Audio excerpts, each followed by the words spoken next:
Hello friends, mutual fund में हम जो निवेश कर रहे हैं वो सही निवेश हो रहा है या नहीं हो रहा है। हम किस तरह के निवेशक हैं, हमारी रिक्वायरमेंट क्या है, हमारी ज़रूरतें क्या हैं। जो हम म्यूचुअल फंड में निवेश कर रहे हैं वो सही जगह और सही दिशा में हो रहा है या नहीं हो रहा है, ये जानने के लिए हम कुछ बातों को समझेंगे।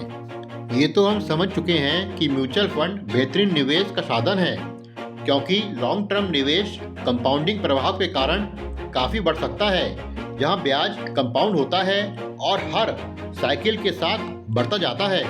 हालांकि म्यूचुअल फंड में कौन निवेश कर सकता है, इस पर कोई पाबंदी नहीं है। इसलिए म्यूचुअल फंड में जो निवेश करा जाता है उसमें जो निवेशक होते हैं वो कई तरह के होते हैं। जैसे नए निवेशकों का निवेश म्यूचुअल फंड एक्सपर्ट पोर्टफोलियो द्वारा मैनेज किए जाते हैं, जिससे वे उन नए निवेशकों के लिए आदर्श होते हैं जिनके पास इंडिविजुअल स्टॉक या बॉन्ड चुनने की समझ या समय नहीं होता है। जोखिम से बचने वाले निवेशक अन्य निवेश इंस्ट्रूमेंट की तुलना में म्यूचुअल फंड में कम जोखिम होता है।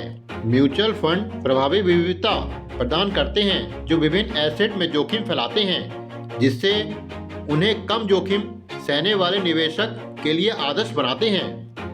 अब आते हैं कम राशि वाले निवेशक।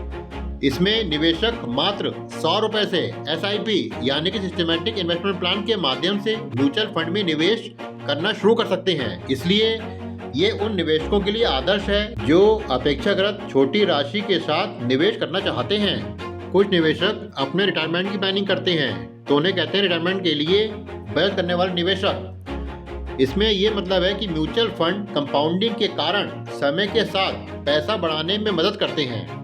कई म्यूचुअल फंड को लॉन्ग टर्म ग्रोथ के लिए डिज़ाइन किया गया है, जिससे वे रिटायरमेंट या भविष्य की किसी अन्य बड़े खर्च के लिए बचत करने वाले व्यक्तियों के लिए एक अच्छा विकल्प बन जाते हैं। अब आते हैं नियमित आय वाले निवेशक। कुछ प्रकार के म्यूचुअल फंड जैसे बॉन्ड या डिविडेंड केंद्रित फंड नियमित आय प्रदान करने के लिए डिज़ाइन किए गए हैं, जो उन्हें स्थिर कैश फ्लो की आवश्यकता वाले निवेशकों के लिए आदर्श बनाते हैं। इस प्रकार निवेश के और तरीके समझने के लिए चैनल को लाइक, सब्सक्राइब और शेयर जरूर करें। Thank you.